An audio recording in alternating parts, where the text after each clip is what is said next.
Everyone, आज का numerical analysis का लेक्चर मेरा solution of system of linear equations के ऊपर है with matrix application.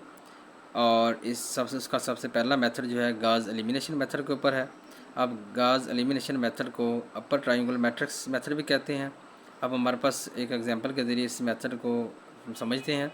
Solve the system, ये हमारे पास सिस्टम ऑफ इक्वेशंस दी हुई हैं, लीनियर इक्वेशंस दी हुई हैं। x1 x2 x3 की values x1 minus x2 plus 2x3 equal to 0, 4x1 plus x2 plus 2x3 is equal to 1, x1 plus x2 plus x3 is equal to -1।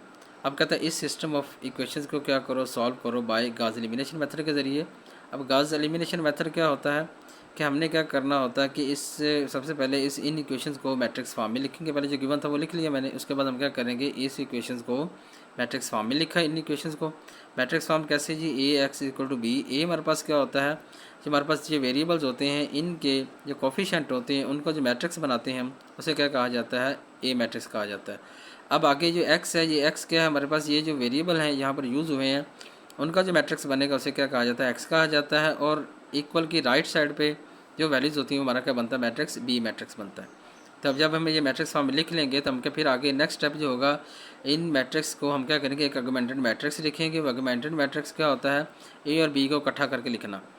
जब हमने ए और B का इकट्ठा मैट्रिक्स लिखा, ये मैट्रिक्स पूरा का पूरा एज इट आ गया। अब इनके आगे डॉट्स लगा के इनके सामने जो वैल्यूज़ थी वो हमने लिख दी। अब इस पहली रो के सामने पहली वैल्यू क्या थी, 0 थी, दूसरी रो में क्या था, 1 था, तीसरी रो में क्या था, -1, वो वैल्यूज़ लिख दी। अब नेक्स्ट हम क्या करेंगे, ये गाज एलिमिनेशन मेथड होता क्या बेटा कि डायगोनल के अलावा जो डायगोनल के नीचे वाली वैल्यूज़ बनती हैं ये 3, इनको क्या करना, हमने ज़ीरो करना। जब हम ये ज़ीरो कर लेंगे वो हमारा मैट्रिक्स जो आएगा उस वो एंड हो जाएगा, उसका वहाँ पर क्या आ जाएगा, सोल्यूशन आ जाएगा। फिर उसको हम क्या करेंगे, इक्वेशन फॉर्म में लिख के वहाँ से हम x1 x2 x3 की वैल्यू निकाल लेंगे। अब तरीकाकार क्या होता है कि आप क्या करें, सबसे पहले एक आसानी के लिए यहाँ पर जो हमारे पास जो पहली वैल्यू है, एलिमेंट है इसका मैट्रिक्स का 1 है, यहाँ पर 1 हो, 1 के बाद हम क्या करेंगे, इनके नीचे 0 कर लें। 1 होगा तो आसानी हो जाएगी सॉल्व करना।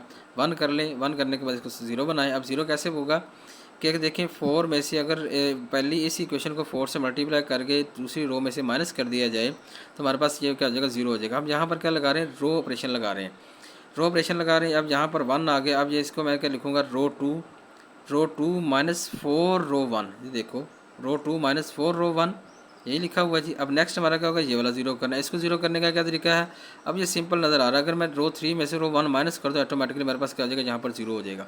अब ये देखो रो 2 -4 रो 1 और नेक्स्ट है हमारे पास एंड रो 3 रो 1। अब सबसे पहले इसको रो 2 में से 4 रो 1 माइनस करते हैं, इसको हल करते हैं। देखें मैंने क्या किया, इसको यहाँ पर इस तरह आपने भी क्या करना है, इसको इस तरह लिख लें, रो 2 की वैल्यू यहाँ लिख लें आप। आगे माइनस हमने करना -4 रो 1। अब R1 रो 2 की वैल्यू लिखे, रो 2 की हमारे पास वैल्यू कौन सी, 4 1 2 1, 4 1 2 1 आ गया। आगे 4 इंटू रो 1 हमारे पास क्या, पहली वैल्यू रो 1 की 1 है, ये 1 लिख दी। नेक्स्ट वैल्यू -1 है, नेक्स्ट वैल्यू हमारे पास 2 है, नेक्स्ट हमारे पास क्या 0 है। अब क्या करें, 4 मल्टीप्लाई 1 करेंगे 4 आएगा, 4 में से 4 माइनस करेंगे 0 आ जाएगा हमारे पास। आगे अब ये वाला -1 है ना, माइनस क्या होगा, इस माइनस से मल्टीप्लाई होगा क्या हो जाएगा, प्लस हो जाएगा। 4 को जब 1 से मल्टीप्लाई करेंगे 1 4 हो जाएगा, 4 + 1 करेंगे तो हमारे पास 5 आ जाएगा। नेक्स्ट हमारे पास यहाँ पर क्या है जी, 4 × 2 करो कितना आएगा, 8 आएगा। अब 2 में से 2 - 8 करेंगे तो हमारे पास क्या आएगा, -6 आएगा। ठीक हो गया। अब जब 4 को 0 से मल्टीप्लाई करेंगे क्या आएगा, 0 आएगा। तो 1 - 0 करेंगे तो क्या आएगा, हमारे पास 1 ही आएगा। अब ये देखिए ये हमारे पास नई रो 2 बन गई है। ये देखिए नई रो 2 बन 0 5 - 6 ये 1 0 5 6 माइनस प्लस का 1। ठीक हो गया जी। अब नेक्स्ट हमारा क्या था जी, रो 3 में से रो 1 माइनस करनी। रो 3 हमारे पास कौन सी, आप देख सकते हैं यहाँ पर रो 3 ये वाली है। अब इस 1 में से 1 माइनस करेंगे तो कितना आएगा, 0 आएगा। अब ये 1 है, इसमें से इसको माइनस करना, जब माइनस का हो जाएगा प्लस हो जाएगा, 1 + 1 का हो जाएगा 2, ये देखना।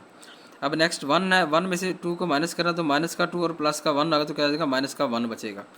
अब जब -1 में से 0 माइनस करेंगे तो क्या आएगा, -1 ही आएगा। ये हमारे पास क्या आ गया, हल होके मैट्रिक्स बन गया। अब देखिए ये 1 में हमने 1 के बाद नीचे 0 कर ली। अब नेक्स्ट हमारा स्टेप क्या है, यहाँ पर 1 करें और ये 0 कर दें। अब जब ये 0 करने के लिए क्या करना पड़ेगा, पहले इसको 1 बनाने के लिए इस रो पूरी को क्या करना पड़ेगा, 5 पे डिवाइड करना पड़ेगा, यानी कि 1/5 से मल्टीप्लाई कर दें। ये देखिए 1/5 R2। जब इसको मल्टीप्लाई करें तो हमारे पास क्या आएगा जी, 0 1, ये देखो 5 से कट जाएगा ना तो 1 आ जाएगा, -6 / 5 आ जाएगा, 1/5 आ जाएगा। ठीक होगा जी। अब ये हमारे पास ये वाला मैट्रिक्स बन गया। अब नेक्स्ट हमने क्या करना है कि इसको ज़ीरो बनाने के लिए क्या करना पड़ेगा हमें, इस रो 2 का अगर मैं 2 से मल्टीप्लाई करके तो रो 3 में इसको माइनस कर दूँ तो मेरा ये वाला ज़ीरो हो जाएगा। देखो रो 3 माइनस 2 रो 2 को मल्टीप्लाई करेंगे इसके साथ हम 2 के साथ, और इसमें से रो 3 में से उसको माइनस कर दें। रो 3 अब गौर करिएगा, रो 2 हमारे पास ये वाली है और रो 3 हमारे पास ये वाली है। नेक्स्ट पेज पे चलते हैं जी, नेक्स्ट पेज पे आ जाइए। देखिए अब हमारे पास क्या थी, रो 2 यहाँ लिख लें, रो 2 ये रो 3 सॉरी रो 3 हमारे पास क्या है जी, रो 3 हमारे पास है 0 2 -1 और ये फिर -1।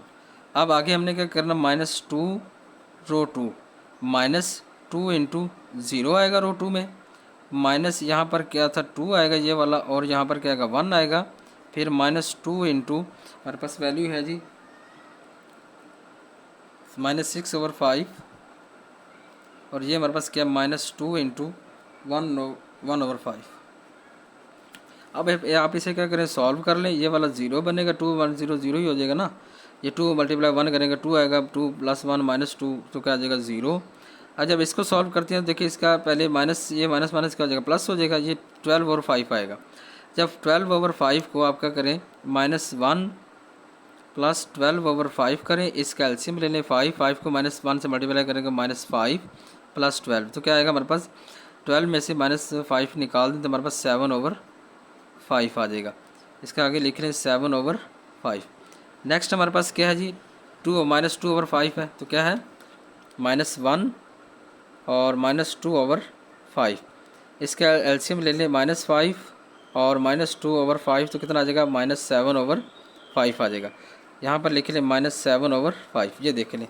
अब ये अब नई हमारे पास जो रो बनी वो ये बनी है, देखो 0 फिर 0 7/5 आगे -7/5, ठीक होगा बच्चों। अब ये देखिए यहाँ पर हमारे पास क्या आ चुकी है, ये एचलन फॉर्म बन चुकी है। अब ये जब एचलन फॉर्म बन जाए तो हम क्या करें, इन बाकी को लिखें इक्वेशन फॉर्म में लिख लें।